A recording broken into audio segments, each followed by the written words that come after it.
வாழ்க வளமுடன். இன்றைக்கி ஒரு சூப்பரான அன்டோல்டு ஸ்டோரி ஒன்று உங்களுக்கு நான் சொல்ல போகிறேன்.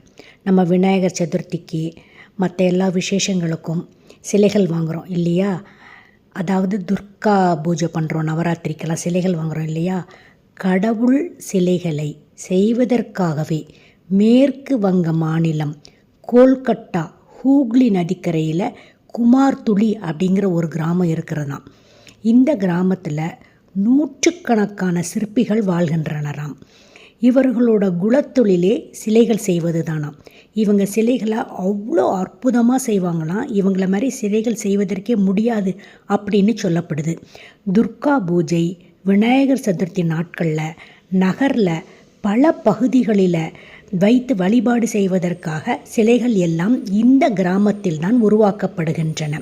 முதல்ல மூங்கிலால் கூடு செய்து அதில் கோணிப்பைகளை ஏற்றிய பின் அதற்கு பின் மாட்டு சாணியை குழைத்து சிலைகளை செய்கின்றனராம்.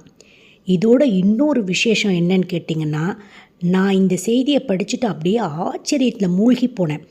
இதோடு என்ன பண்ணுறாங்களாம், சோனா கச்சி அப்படிங்கிற ஒரு சிகப்பு விளக்கு பகுதி அங்கே இருக்கிறதாம். இந்த சிற்பிகள் எல்லாம் அங்கே போய் அங்கே விலைமாதர் வீடுகளுக்கு முன்னாடி இருக்க மண்ணை சேகரிச்சுட்டு வந்து சாணியுடன் கலந்து சிலைகளை செய்வாங்களாம்.